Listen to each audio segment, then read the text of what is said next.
Thanks for staying with us. Let's bring you some more national news and news from the capital now. 2 days before the Sri Krishna report on the viability of creating a new state of Telangana is submitted to the Prime Minister, Dr. Manmohan Singh has held a high-level meeting to discuss the possible fallout of the report. Just yesterday, Justice Sri Krishna had appealed for peace and expressed hope that the report would bring out a permanent solution. The issue of a separate Telangana to be carved out of Andhra Pradesh has resulted in an enormous political backlash, with political parties and leaders sharply divided on the issue. An impact assessment review by the Tata Institute of Social Sciences, also known as TISS, has torn into the nuclear power plant being proposed at Jaitapur in the Konkan region. It has warned that the nuclear park, that requires about 968 hectares of land, spanning 5 villages, will be a social disaster. The report strongly criticizes the project, saying it will have a huge negative impact on the Konkan environment. The findings suggest that the government subverted facts and called fertile agricultural land as barren. The report also says that the Jaitapur project is also sitting on a high to moderate severity earthquake zone. Meanwhile, as farmers' protests boil over in Ratnagiri, threatening to delay the Jaitapur nuclear park, a concerned Maharashtra government is dispatching a Congress committee led by the state Congress chief to review the situation. Local farmers and fishermen are protesting the 9,900 megawatt nuclear power park, planned as the largest in the world. Well, shifting focus to some sports news, well, good news came from the cricket grounds of Durban today. India registered a thumping 87-run win over South Africa to level the 3-match series at 1-1.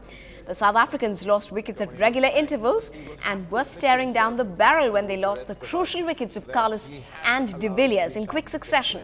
As expected, Zahir Khan proved to be the pick of the bowlers and was ably supported by all the other bowlers. This is the second time India has won a test in South Africa, the last being in Johannesburg. Well, staying with cricket, it was predicted, it was expected, and it has happened. A massive innings and a 157-run win in Melbourne over. The hapless Aussies have ensured that England retain the urn in Australia after 24 years. The English fans were celebrating even before a single ball was bowled on day 4. Most Australian supporters chose to stay away as the Barmy Army made merry in the stands. Even the Queen paid a visit. Alright, not the real one. And the wait ended less than 20 overs into the 4th day's play. Up goes the finger. Unfortunately for Hilton House, he bags a pair, and England have retained the Ashes. It's been 24 long years, and the celebrations have begun. A crushing innings and 157-run victory that further stamped England's authority on the contest, which has pretty much been all one-way traffic through the first 4 tests. With Ryan Harris ruled out, England needed just 3 wickets to make sure the urn returned home with them. Mitchell Johnson lasted just 7 balls. Peter Siddle made a valiant 40, but when he fell, England were just 1 wicket away from denying Australia a chance to win back the urn. 7 balls later, the last wicket sparked off a celebration worthy of England's heaviest victory over Australia since 1956. The 2-1 series lead means the urn is in the bag for England. Next target, a series win in Sydney. So the Englishmen it were. Now, we've been profiling some very talented young men and women in our Margari special right here on NDTV Hindu. Today we strike a chord with a young vocalist who juggles between a very demanding career and a rather enduring passion for music.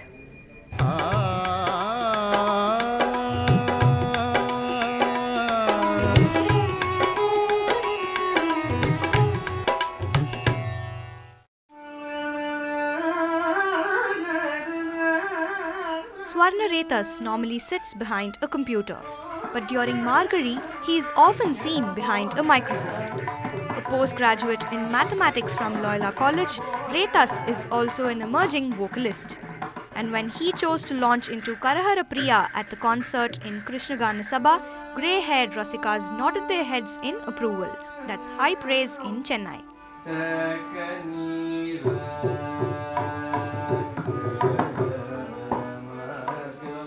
Retas kept the audience enthralled in an energetic performance, many even stayed to listen to Tani Avartanam of the instrumentals instead of walking out for a cup of coffee and kesari.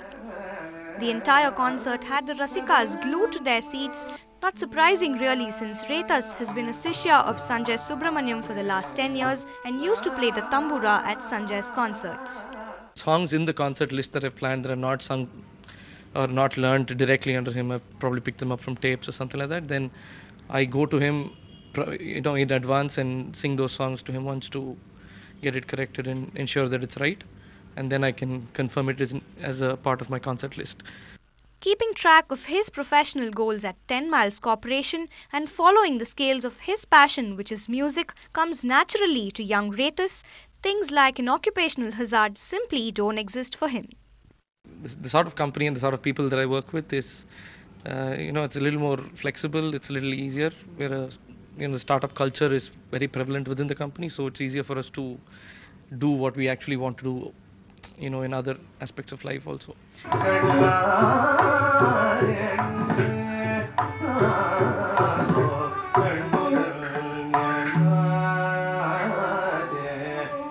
Clearly, an artist like Retas proves that passion and profession can enjoy a successful marriage and live together happily ever after.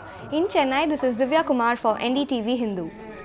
Well, with the mic in front of her, can't wait for Divya to strike her chord with one of her performances. With that, that's all the late night news in this edition. I'm Evelyn Matthew. Thanks for watching. Good night.